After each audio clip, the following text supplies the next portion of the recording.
The chapel has been in the planning stages for between 12 to 18 months. The rooms were originally vacant rooms in the nurse's home and were set aside by the hospital for use as a chapel and anteroom. The 35 members of the Ladies' Auxiliary, headed by President Mary Hartzer, worked solidly, providing carpets, restoring pews, painting and providing drapes. The pews and altar were fashioned and restored by inmates of the Cessnock Corrective Centre. The 2 rooms are air-conditioned and the old Bibles and prayer books were also restored for use in the chapel. A hospital spokesman said the chapel, which is in use from today, has also been provided with ramps for wheelchairs and is multi-denominational. Funding for the project was raised through $10,000 from the Ladies' Auxiliary, with the balance being made up by the hospital.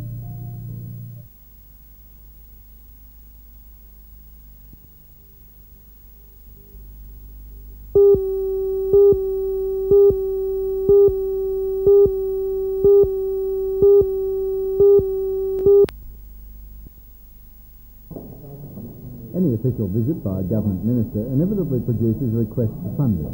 Hive Holdings' inspection of the Awabakal Centre in Wickham was no exception. The centre, established largely with wage pause money, now needs about $140,000 a year to keep operating. One of its most important functions is its medical and dental service. Volunteer doctors and dentists both confirm the need for such a centre. They say many Aboriginal people are intimidated by conventional medical establishments and their problems often go untreated. Hive Holding gave an assurance that such services will continue.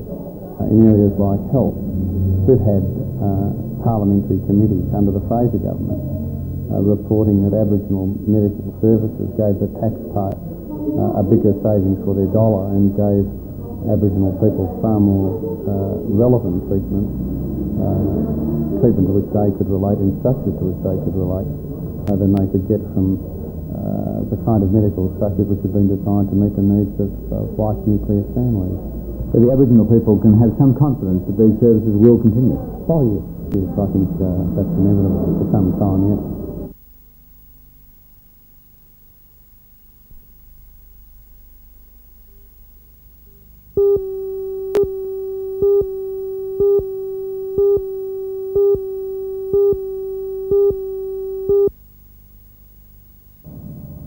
This is the land in question behind Scenic Drive at Merewether Heights. At present, it's privately owned land, zoned rural, but an application is now in the hands of the town planner that a major part of it be rezoned for housing. The local Labor committee says this shouldn't be allowed for a number of reasons. The main ones being it would destroy the natural skyline on the southern approach to Newcastle. It's one of the last natural areas left in the city, and like Blackbutt Reserve, should eventually be turned into a public recreation area. The Labor committee gathered today for an inspection of the area to help them detail their objections to the proposed rezoning. The ALP wants to make the public fully aware of all the implications and effects of a rezoning, even though the environmental impact statement will go on display later this year. Labor committee spokesman, Mr. Frank Foley, is determined his committee will save the area for the public. The main objection, John, is that we don't want to see it rezoned residential. It is now non-urban, and we want it to remain non-urban and not be developed until we can put it forward as a high priority for bicentennial funds, and we hope it wouldn't be too long before the government would be able to purchase through those funds the whole of this area. But of course it is privately owned, and in a way you are dictating to the private owner what he should and shouldn't do with his land. Yes, well that often happens, John. That's great importance to the city, and that is for the council and all these type of developments. The council decides what's best for the city, but we don't want to see the private owner deprived of what is rightfully his financially. But I'm sure there would be money forthcoming, and that's what we have to work on to see that it is purchased as a recreation area.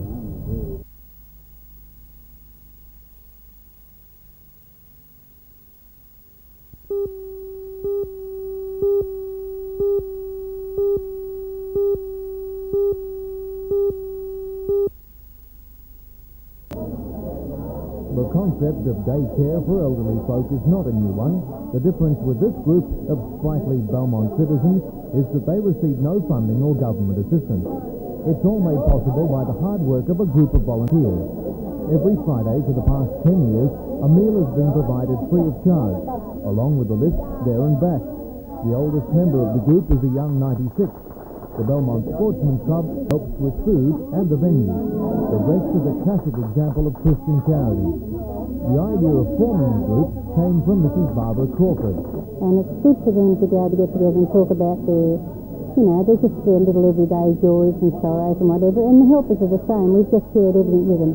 Like when Tom and I got our grandchild, well, they were just as happy about it as what I was, And so we just sort of share everything, happiness, sorrow, whatever. So, and that's just how it goes. But I think the main thing that's kept this daycare centre going is the personal loving care, that's all we can put it down to.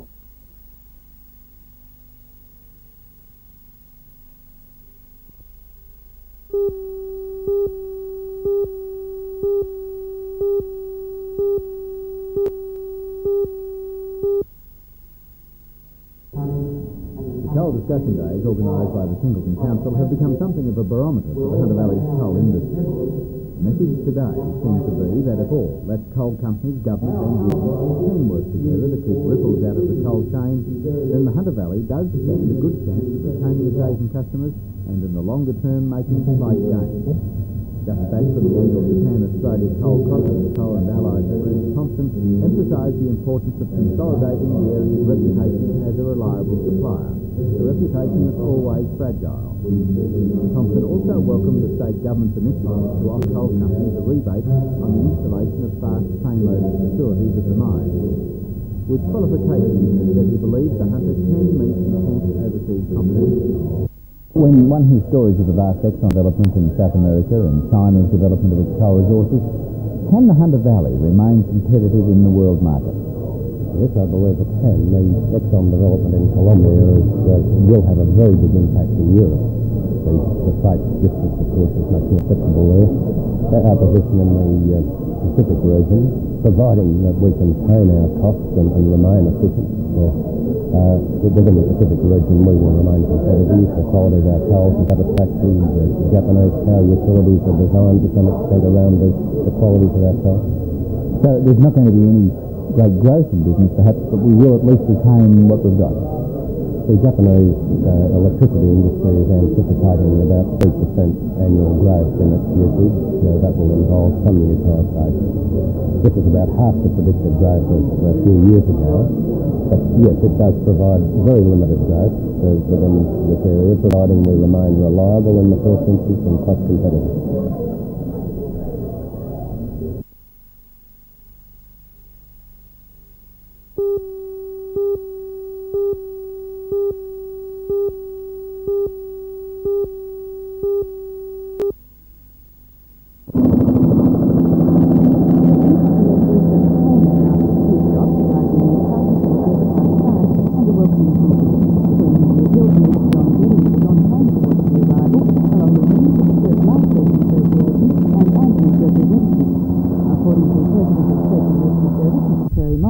They had a very smooth trip from Brisbane and the helicopter handled well. He said it was much faster, knocking 5 minutes off the trip from Nelson Bay to Newcastle. Apart from having more inside rooms, he said, the helicopter has 6 more radios than the old aircraft.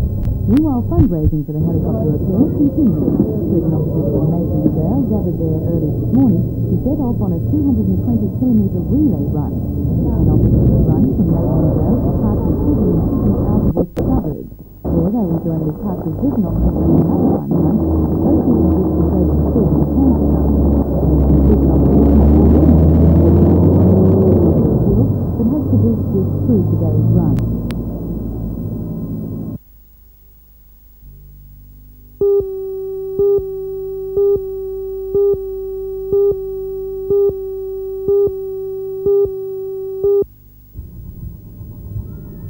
The dragline weighs in at more than 2,000 tonnes and had to be moved from Howick North, where it has been sitting for around 10 years, to the new Parnell pit, a distance of 5 kilometres.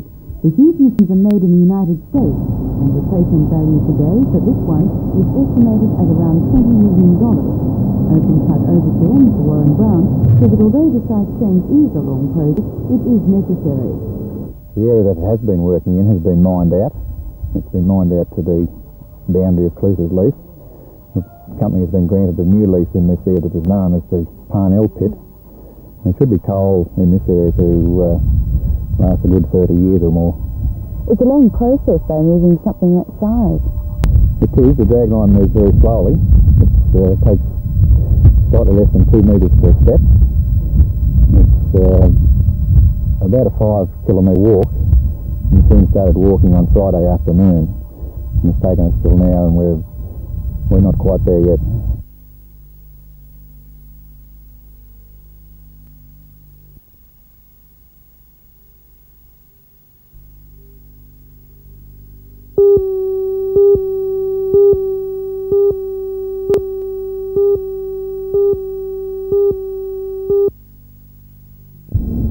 The ladies' final turned out to be an anticlimax as Lee Hartfield was forced to forfeit after just 3 games of the first set. Her ankle went from under her, making Tracy Moyle the Newcastle ladies champion in 1984. In men's tennis, Brian Williams grabbed his fourth title for 7 attempts with a 6-3 win over defending champion Wayne Pascoe. Williams, a former Australian schoolboy champion and country captain, was just too consistent and kept the ball in play throughout. Pascoe, who has a Kenyan, Malaysian and Tasmanian Open Tour credit and was the South Australian top-ranked player for 4 years in the mid-70s, never really got his serve in top gear and netted far too often. Pascoe also made it to the last 16 of Wimbledon just a year back, but yesterday it was the Newcastle coach, the local boy, Brian Williams.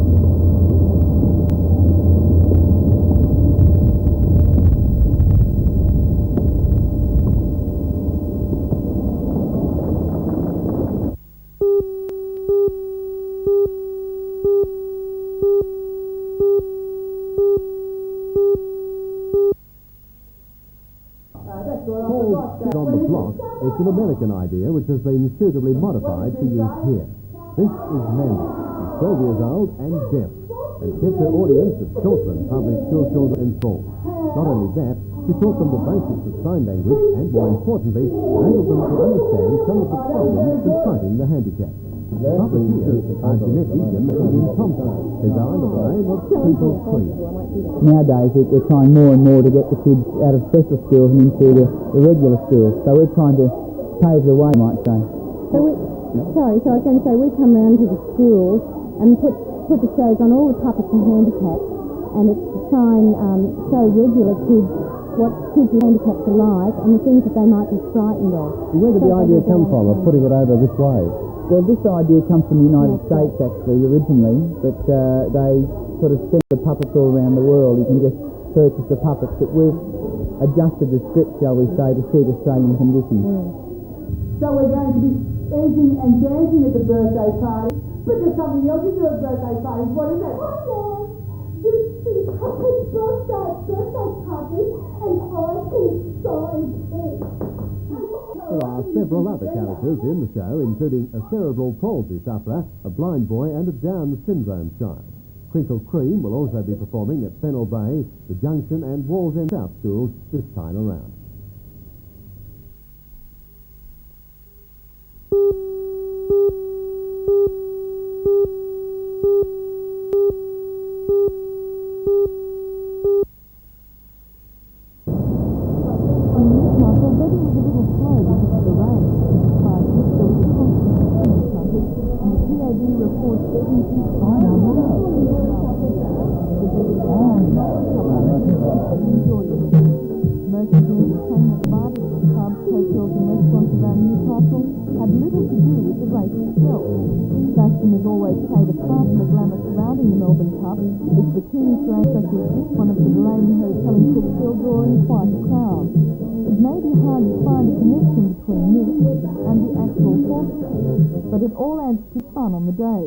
At Lloyd's restaurant at Bar Beach, it was packed with wine, food and debate, in that order. But the today's crowd erupted into an excited mob when the horses left the barracks.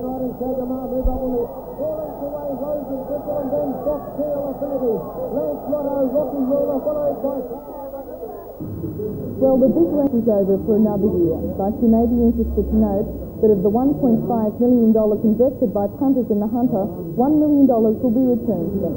PAB's regional group controller for northern New South Wales, Mr. Cole Stevenson. We noticed this year a tremendous amount of interest yesterday. We were open from 11 o'clock yesterday, 11:30 yesterday at least, till 8 o'clock last night, and we did take an awful lot of money yesterday, and I think people are getting more used to betting earlier.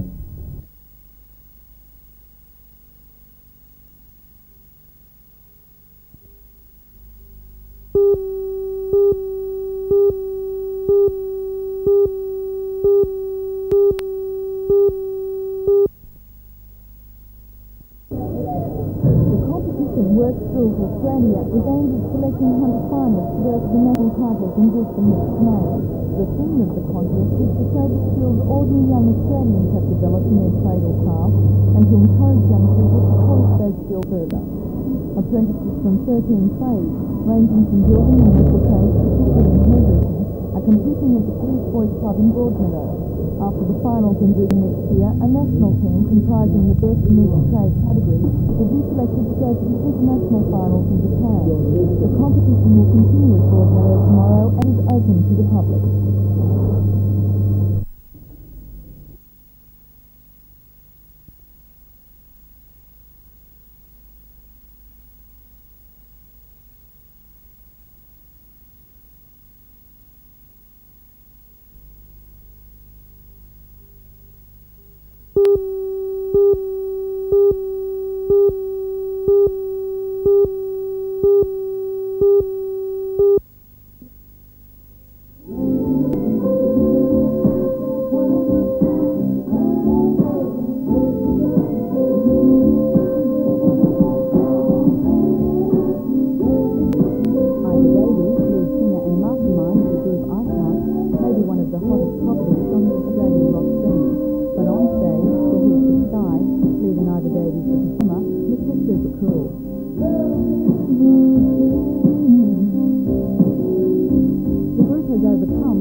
Category of sort of being mid-Atlantic. We were neither sort of British or American, or in fact really Australian either.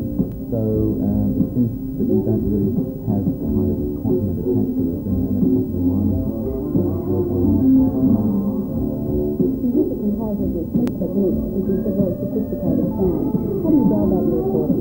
Every time I do a recording, it's a new kind of experiment. I don't really have a method. I make it up as I go. I'm generally trying to do things in different ways. The last time I did something, I, for example, tried to make everything up as I was going. In the studio, which is a hobby sort of photographing my students, which is incredibly expensive. And that worked to a certain extent, and then I had also the rest of myself well prepared in the time of going. I changed the style in the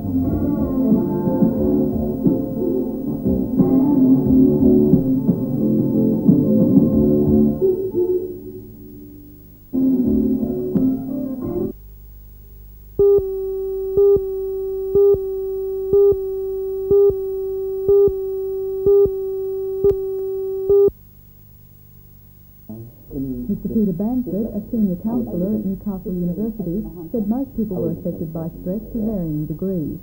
In a sense, the short answer is 100%. We all suffer from stress at some time or other, so we all need strategies to deal with stress.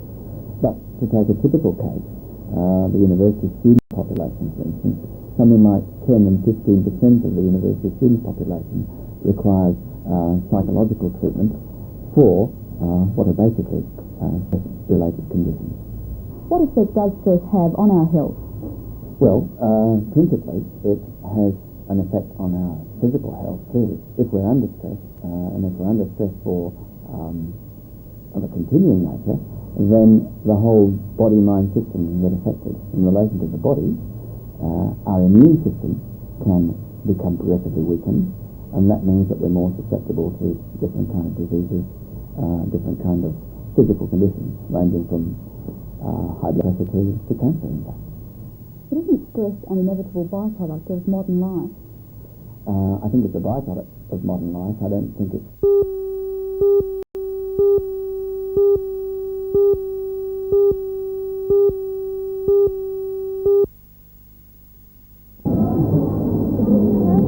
From 22 high schools in the Newcastle area,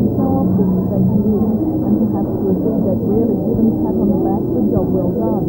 This exhibition of weaving, tapestry, embroidery and dressmaking was aptly called Textile and Design 84 after the school subject. The bunny riders, twisting dresses and creative weaving is comparable to the best available. The idea of the display is also to encourage younger students to greater heights in the world of needlecraft. And for those who have wondered how it's done, there are students on hand to show you. Meanwhile, at Charlestown's rare and exhibition of industrial arts is on display. It was as diverse as the students' imagination. From steam engines to barbecues to coffee tables, the variety was seemingly endless. The exhibition comprises students from the subjects junior industrial art, technique and technical drawing. The artists for the work will be presented at Charlestown's Square tonight at 7:30.